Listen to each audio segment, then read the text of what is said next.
get ready to rumble!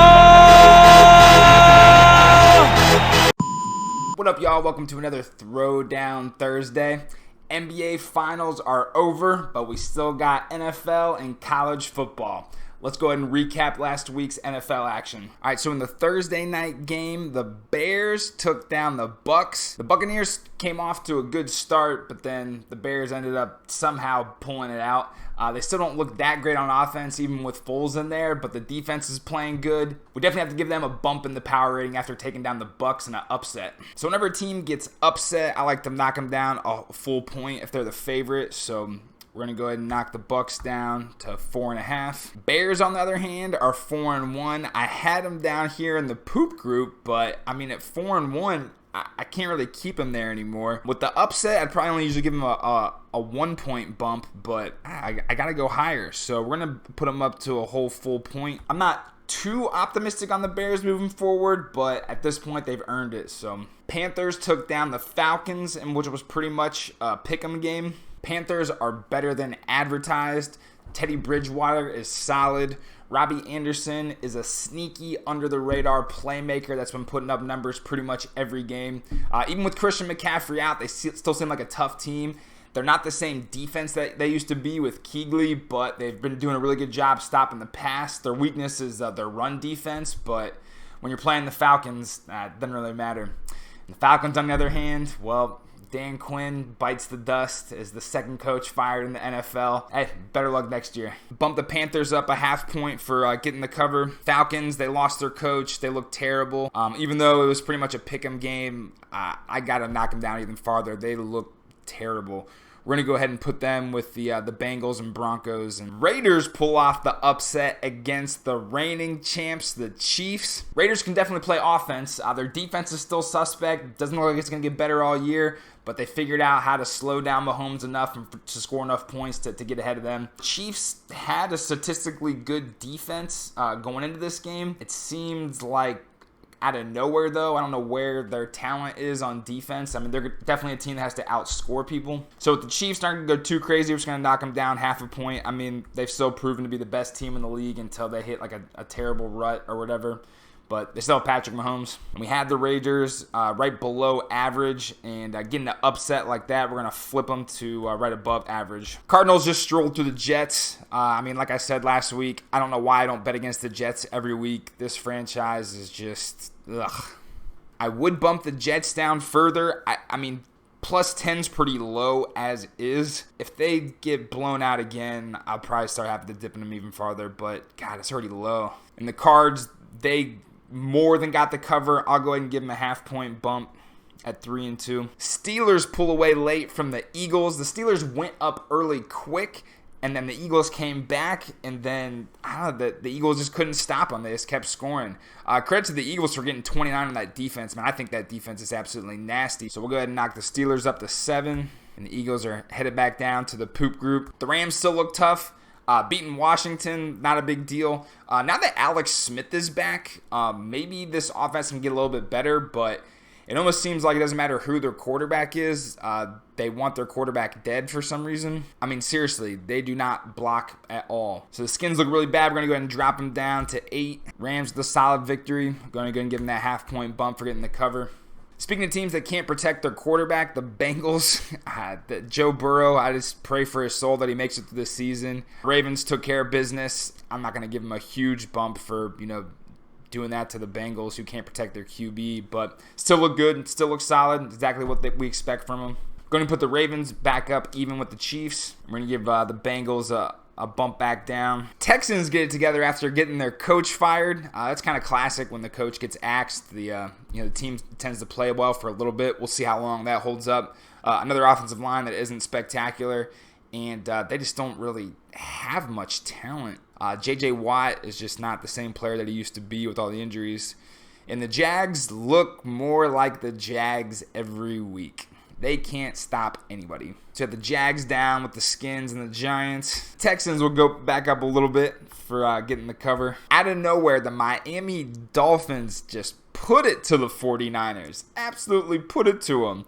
The Niners are crazy banged up right now. I'm going to have to drop them even farther as well. Dolphins have been competitive in almost every game, even though their record doesn't show it at 2-3. But, I mean, this week proved that they can play. When you blow out a team like that you're supposed to lose to by 9 points, I have to give them a decent bump. I have them down here at +7. They look better than the Falcons, Broncos, and Lions in my opinion, so I'm going to go ahead and put them at +4.5. And the 49ers, I already dropped them last week for having all the injuries. Their quarterback situation just doesn't look great, so I can't keep them up as a good team anymore. I think we're going to put them right at even and see where it goes from there. The Browns put 4 games together in a row after losing to the Ravens in week 1 and beat a good Colts team that has a really good defense. OBJ and Landry are making crazy plays out there. Garrett looked good. I mean, all the talent is finally coming together for this Browns team, so we have to give them a pretty big bump after going 4-1 and looking good while doing it. We had the Browns at just a half point. I think we're going to go ahead and have to bump them up to at least 2.5. And the Colts, after being favorites and getting upset, we definitely have to knock them down at least a full point. Cowboys somehow still got the win with the Red Rocket coming in after Dak's ankle turned to sawdust. Defense is terrible regardless who their quarterback is. Letting the Giants score 34 points on you is atrocious. They do not have an offensive line. They do not have their best player on offense, yet somehow they got points on the board. I'm not going to change the Giants score, but I'm definitely going to drop the Cowboys down to right around the Lions, Broncos, Falcons. Vikings lost a close one, but they did get the cover against a really good Seahawks team with Russell Wilson playing out of his mind. I mean, they shut him out in the first half, but Russell Wilson just always does this thing in the second half, so you never count him out. So we're going to go ahead and actually give the Vikings a half bump, even though they lost. They did get the cover. Chargers looked like they were going to pull off a monster upset against the Saints. Breeze is kind of like Russell Wilson. He might be slow at the beginning of the game, but he always finishes strong. It seems like anytime the Saints are down by a couple scores in the fourth quarter, they always make it a game. They took it to overtime and finished him off, which is really impressive coming back. People still want to hate on Drew Brees all the time. Again, he threw for 325 yards and a touchdown, so if that's a bad version of Drew Brees, I'll take that over most of the quarterbacks in the league. The Saints didn't cover, so we do have to knock them down half a point. The Chargers, again, they're 1-4, but they've looked competitive all their games. They got a good pass rush. Herbert's playing better than expected, and they did get the cover. They look good. They just couldn't close it out against a tough Saints team. Still giving them the half-point bump. And the Titans absolutely walloped the Bills. Apparently, the COVID situation didn't really affect them. They're still healthy and still playing well. Josh Allen still had a pretty good game, and Derrick Henry's stiff arm on Josh Norman was absolutely unreal. Just tossed him like a child. He almost got him to jump. Yes, he did. He gives it to Henry. Henry trying to get to the outside. So we'll give the Titans that half-point bump. And then I'm not going to go too crazy hating on the Bills right now. We'll just knock them back down to 5.5. So here are the updated power rankings. You might agree with them. You might not. If you don't, feel free to fade me. But this is just based off, how I feel like the teams are playing.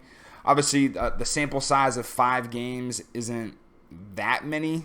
I'm not going to overreact to any one game. If teams keep winning and keep covering, well, they'll keep climbing, no problem. And if teams keep losing and blowing covers, then of course they're going to keep sliding. So to recap last week, I was a game above 500, but the Colts let me down, and Russell just couldn't get it going in the first half and let the Vikes slide in there. So I went 1-2 last week. All right, let's go ahead and take a look at the lines for this week. Vikings host the Falcons. Looks like the Falcons are pretty healthy other than missing a D tackle due to COVID. Vikings are still kind of banged up, and Dalvin Cook is going to be out this Sunday. So I got the Falcons at +5.5 and the Vikings at +1, giving the Vikes a -1 for being at home, but then a +1.5 for their injuries. So my spread on this game is 4. Vegas opened this game with Vikes -6.5, and it's been bet to 3.5.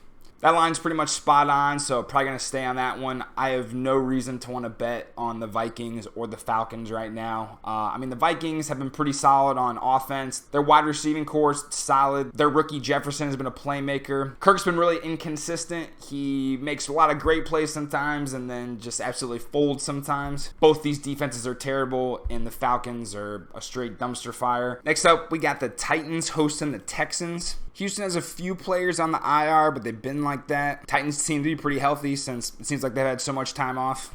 So Texans are +3.5, and I got Titans at -4.5. and then -1 for being at home, but then +2 for being on a pretty short week.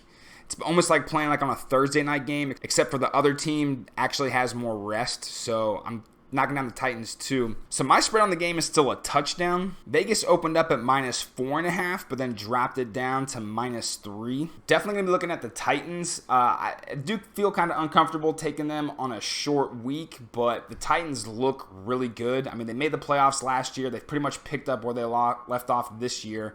I don't feel like I have them overrated in the power rankings, and based off what I've seen from the Texans this year, I don't know if I have them underrated. I mean, the Texans beat the Jags, so what?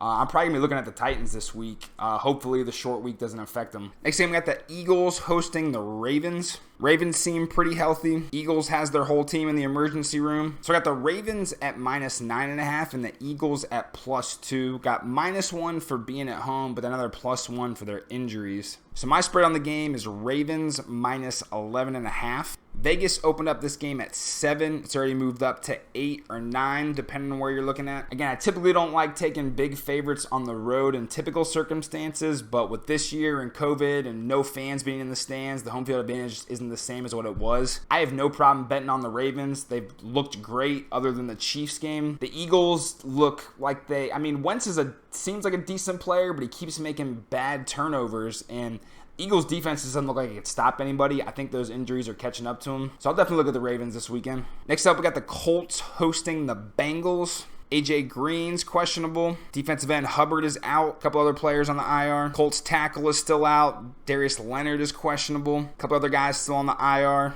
So we have the Bengals at +6 and the Colts at -4.5, and then -1 for being at home, but +1 for their injuries. So my spread on this game is Colts by 10.5. Vegas opened up this game at 9. Now it's moved to -8 or -9.5, depending on where you're at. Looks like I should take the Colts in this game. Cincinnati can't protect their QB, but the Colts don't necessarily have a great pass rush. AJ Green was banged up, and it looks like the line is moving in the Colts' favor. So I will be looking at the Colts, but I got to check the injury status on this game before game time for sure. Next up, we got the Jags hosting the Lions. Lions don't seem too banged up right now. Jack's questionable. Allen is questionable, but nothing too major there. So we got the Lions at +5.5, and I'm giving them a -1 since they didn't play last week. So they're a little bit extra rested. Jags I got a +8 and then -1 for being at home. So my spread on this game is Lions by 2.5. Vegas opened it up at 1.5, and now it's been moved to 3.5. Again, a home dog is usually good to take, but I have no reason to want to bet on the Jags. They look terrible. They don't look like they can stop anybody. But I don't have enough faith in the Lions to be consistent, get a cover on the road against the Jags. So two bad teams, probably going to stay off this game. Next up, we have another stinker with the Giants hosting the Skins. Kyle Allen looks like he's going to start for the Skins this Sunday. The Giants don't seem to have any new injuries. So we got the Skins at +8 and the Giants at +8, and they get a -1 for being at home. Vegas opened up this game with Giants -4.5. Now it's moved down to -2.5. I mean, I guess I kind of do like the Skins getting points. I'm going to go ahead and put them down as a maybe for now. But again, this is two bad teams, so game time decision on Sunday. Next up, we got the Panthers hosting the Bears. Bears look like they're doing all right health-wise. A few people questionable. Panthers have Kewan Short out for the season, which seems to be new. Kewan Short's probably their best defensive player at this point. So I got the Bears at -1 and then another -1 for getting the extra rest from playing last Thursday. I got Panthers at +1.5, -1 for being at home, for +1 for having Short out and some of the other injuries. So my spread on this game is Bears -3.5, which is how the line opened up in Vegas at -2.5, but now it's been flipped with the Panthers being a small favorite. I'll have to look closer at this game to see what the heck's going on with that. But, I mean, the Bears are 4-1. They look good. I mean, I know the Panthers have looked good, but they just lost another key player. So, I'll definitely be looking at the Bears. Battle for the AFC North with the Steelers hosting the Browns. Browns got a couple players questionable. Baker took a little shot last week, and their guard Teller is going to be out. For the Steelers, Watt was banged up, so he's questionable, and so is their center Pouncey. Other than that, they seem like they're doing all right. So I got the Browns at -2.5 and then +0.5 for their injuries, and the Steelers at -7, another -1 for being at home. So my spread on this game is Steelers by 6. Vegas opened up this game at -4.5, and now it's down to 3.5. Steelers pretty much own the Browns at home. I know the Browns have looked good, but the Steelers are on a whole other level of anybody they played so far. We'll have to see about those injuries to Watt and Pouncey on game day, but if they come out and play, then probably going to take the Steelers. Next up, we got the Pats hosting the Broncos. Seems like the Broncos' whole roster is in the blue tent. Von Miller's still on the IR. Melvin Gordon's questionable. Pats have McCourty questionable. Other than that, they just have the typical people on the IR that they've had. So the Broncos at +5.5 with a +3 for their injuries. And the Pats at -4.5 and then -1 for being at home. Both teams are coming off long rests, so I don't need to factor that in.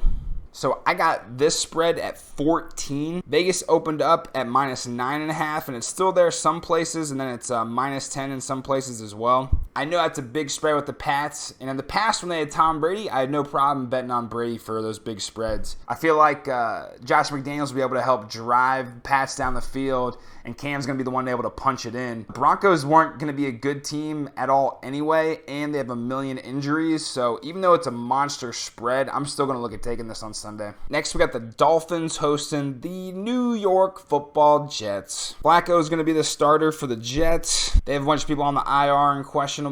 Jordan Howard is questionable for the Dolphins. Shaq Lawson's questionable. So we got the Jets at +10, and then another point for having injuries, and then Dolphins at +4.5, and then -1, and we'll see how those injuries pan out. I have this spread at Dolphins by 8.5. Vegas opened up at -8, and now it's been moved to 9.5, 10. Numbers say I should be looking towards the Jets, but I'm not that stupid. Next up, we got Tom Brady hosting Aaron Rodgers. Devontae Adams is questionable. They're missing a guard. Godwin's questionable, still banged up. Vita Vea is still on the IR. So we got the Packers at -8.5 and the Bucs at -4.5. Both teams have a couple of injuries, and both teams are coming off long weeks, so that's pretty much a wash. So I'm just going to go with the raw numbers here. I'm going to give the Bucs a -1 for being at home. So my spread on the game is Packers by 3. Vegas opened up with Bucs at -2.5, but now it's been flipped. It's anywhere to Packers -2 to pick 'em that game. If this game's a pick 'em, I'm definitely taking the Packers. Packers seem like they're one of the better teams in the league. They're scoring a bunch on offense. They're playing well. They got talent on defense. Bucs have been banged up. They didn't look good against the Bears. I mean, the Buccaneers are still a really good team. I think they have a little bit of an underrated defense. But if I can get a good line on this game, I'm probably going to take the Packers. We got a doubleheader for Monday night. Thank God they put the good game first. Bills are hosting the Chiefs in what's going to be an AFC banger. Sammy Watkins is out for the Chiefs. Josh Norman is on the IR for the Bills. They're missing Brown, missing a corner, missing a linebacker. So I got Chiefs -9.5 and then +0.5 point for their injuries, but I have the Bills -5.5, -1 for being at home, but +2 for all their injuries, and then +2 for being on an insanely short week. What a terrible week to play the Chiefs. So my spread on this game is Chiefs by 6.5. Vegas opened this up at Chiefs -3.5, and it's pretty much stayed that way. Yeah, Bills being banged up on a short week going against the Chiefs. Again, I know Mahomes didn't cover last week against the Raiders, but how often is that going to happen? Next up, we got the Cowboys hosting the Cards. Cardinals have a couple linebackers banged up. Jones out for the season. Dallas obviously extremely banged up. So we got the Cardinals at -0.5 point and the Cowboys at +5.5. -1 for being at home, but +3 for all their injuries. Obviously, with Dak out, that sucks when your starting quarterback goes down, but Dalton's probably not a huge drop-off, if not a wash with him in there, but they still have tons of other injuries. So my spread on this game is Cards by 8. Vegas opened up with Cowboys -3, but then flipped. It looks like the Cards are a small favorite now. I don't know why I haven't been betting against the Cowboys all year. They look terrible. They have all this talent and can't get it together. Maybe the team rallies together after Prescott goes down, but no matter how hard they play, that defense is still terrible. I have no idea how they're going to stop Kyler Murray and Hopkins. If anything, this is a shootout, but I don't have a problem betting against the Cowboys right now. All right, so here's the games that I'm going to be looking at for this weekend. I don't know if I'm going to take all these. Got to check out how the injuries play out up until game time, see how the betting trends go. But here's what I like so far. Another week of mostly chalk, only a couple underdogs on there, so that's always scary. All right, that's it for the NFL. Let's check out these college football games. So I got obliterated in college football last week. Texas let me down. Virginia couldn't handle it. Florida blew it. K-State was the only team that covered for me. I felt really good about that game. I wish everybody else could have done the same. I had a couple teasers going on, but blew those as well. Probably need to avoid those teasers in the future. So my new record in the college football season is 4-10. Got myself into a nice little hole. Hopefully I can dig myself out. We got Tennessee hosting Kentucky. Last week, UK demolished Mississippi State in a surprise, but lost to Ole Miss the week before. Tennessee seemed like they were going to keep it close against the Bulldogs, but the Bulldogs ended up pulling away and not getting the cover. So the line of this game is -6. I would look to take the underdog in this situation, but Kentucky's been kind of up and down. They definitely had an impressive win just blowing out Mississippi State last week, but Mississippi State apparently isn't that great. That win against LSU is looking worse and worse with LSU losing. Tennessee's coming off a huge game against Georgia. They probably felt like they could at least compete and win. They're definitely up for a letdown. I might take Kentucky on game day, but probably going to pass in this one. Clemson's a monster favorite against Georgia Tech. Clemson absolutely washed Miami like I thought they would. I wish I just would have taken them straight up rather than putting them in a teaser. Georgia Tech smoked Louisville and have looked competitive in other games this year. They did blow it against the Qs the week before. Smashed Louisville this year when they were the underdog. They blew it against the Qs, and they got blown out against Central Florida. The line on this game is +27. I'm sure as game week goes on, this line might move up to +28 at 4 touchdowns. Clemson's coming off a monster game on primetime TV, so they're kind of up for a letdown. I think Georgia Tech is better than advertised. They're coming off a good win. They've been inconsistent this year, but I'm actually going to be looking at taking Georgia Tech this week. Miami hosts Pitt this week. Pitt's coming off back-to-back losses. They blew it against BC when they were a favorite, and they also blew it against NC State the week before, losing both games by a point. Pitt has been a favorite in every game and is 0-3-1 against the spread. Miami, obviously, tough game going against Clemson and Dabo, but I would definitely expect them to bounce back this week. So the spread on this game is 11.5 or 10.5, depending on where you're looking at it. I don't think Pitt's any good, and Miami is a good team. Obviously, teams get blown out by Clemson sometimes. That happens. There's nothing from Pitt this year that makes me think that they're going to be competitive. South Carolina's hosting Auburn this week. Auburn was a big favorite against Arkansas, but only pulled out a 2-point win and got smashed by Georgia the week before. Cox absolutely housed Vandy, but that's not necessarily that big of a deal, and got beat up pretty bad by the Gators the week before. Spread on this game is only Auburn by -3. I know Auburn's has not covered the last couple weeks, so this is their week to bounce back. I'm going with Auburn. Notre Dame's hosting Louisville. They gave up 21 points to Western Kentucky. Notre Dame's still undefeated and keeps going back and forth on their covers. They did give up 26 points to a bad Florida State team. I don't think Louisville's that good, but -17 is where the line's at right now, and that probably seems about right. Probably going to stay off of that. LSU lost to a pretty bad Missouri team last week and, of course, got rinsed by Mississippi State week 1. The Gators look good on offense but can't stop anybody on defense, blowing that game against A&M. This line started at Florida -1. Now it's bumped up to -12. It looks like the LSU Tigers QB is out. I think it's a pretty big spread for Florida to cover since their defense can't really stop anybody. But with LSU's QB looking like he's going to be out, I haven't really seen much from LSU to want to take them for anything unless it's a really big spread, which it is, but I don't know. I'm going to have to look at this game closer at game time. I mean, even with LSU's QB being out, maybe the next guy really isn't that far of a drop-off. I mean, that's a lot of points to give up against Florida, although LSU has been pretty bad so far. I don't know. Might just need to stay off this one. But sometimes I can't resist. Razorbacks are hosting Ole Miss. Ole Miss did get the cover against a crazy game against Alabama. They're pretty much going neck and neck all game until Bama pulled away at the end. Arkansas lost to Auburn but covered. They beat Mississippi State the week before. They covered against Georgia. They've covered every game so far this year. So Arkansas started off as a +4 and then they moved down to a 1.5, 2-point underdog. I definitely think Arkansas is a better team and they covered every week. It seems like the power rankings has them underrated right now, so I'll take the underdog in this one. Memphis is hosting UCF. UCF was a 20-point favorite against Tulsa last week and then lost by 8. Memphis lost a really tough game against SMU. Even though they were a slight underdog, they didn't get the cover. Looks like Memphis is getting 3.5 points at home. I'm tempted to take Memphis here, especially after UCF has a bad loss against Tulsa the week before. Underdog getting points at home, conference game. I mean, sometimes UCF is sneaky. They do have a ton of talent, and maybe they played a bad game against Tulsa, or maybe something else is going on. I'm going to go ahead and put Memphis down for right now. I mean, home underdog, it's great, especially in a conference game like that. But I'll have to look at it a little bit closer on Saturday. Texas A&M really hadn't looked that great all year. They only beat Vandy by 5 points while everybody else was blowing them out, although they just took down Florida in a crazy game that their offense definitely had it going.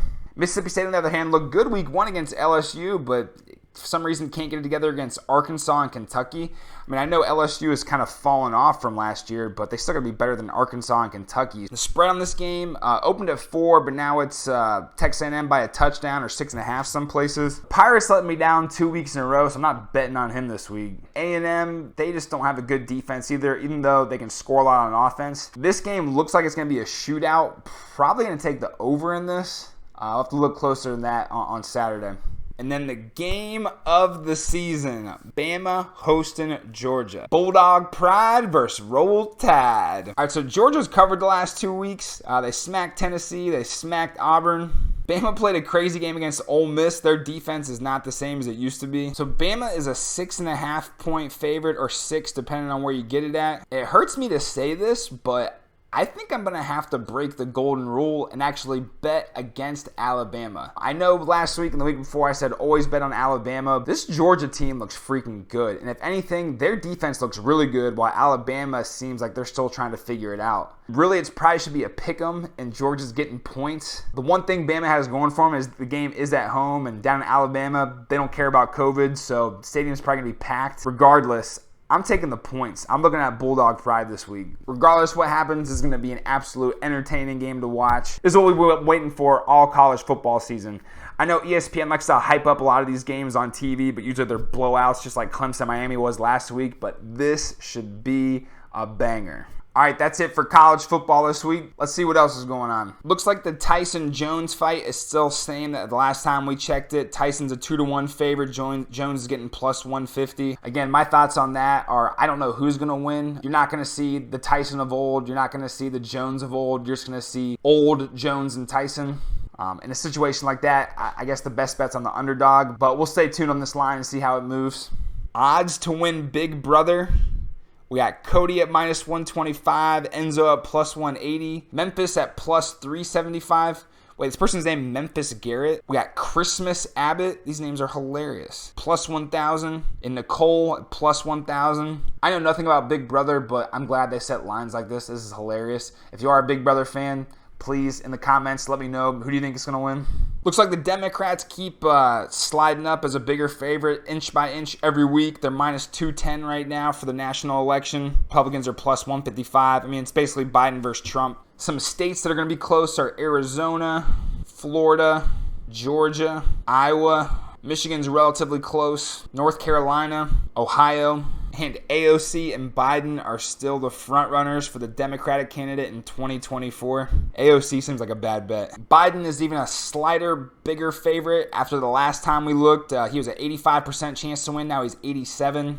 I know most of the Republicans I talk to talk about the silent majority and this, and that. But 538 was the one website that actually gave Trump a chance to win last time. I mean, he definitely still has a chance this time. I mean, 13% isn't ridiculously small by any means. I still think that there's not going to be any surprises this time. Lazy Democrat voters didn't vote last time, are probably going to make it out to the polls this time. Who knows, though? I mean, the media makes it sound like everyone in the U.S. hates Trump, but clearly they don't. Democrats are most likely going to run away with the general election, but, I mean, as you saw with a bunch of states that are pretty close there, I mean, it definitely seems like Biden, but who knows at this point, right? All right, y'all, that's it for Throwdown Thursday. Hopefully you like my picks. If you don't, feel free to fade me. If you do like my picks, please don't go broke listening to my stupid ass. I'm going to go ahead and put the NFL power rankings down in the descriptions if you want to refer to those later. And may the gambling gods bless you this weekend. Have a good one, y'all.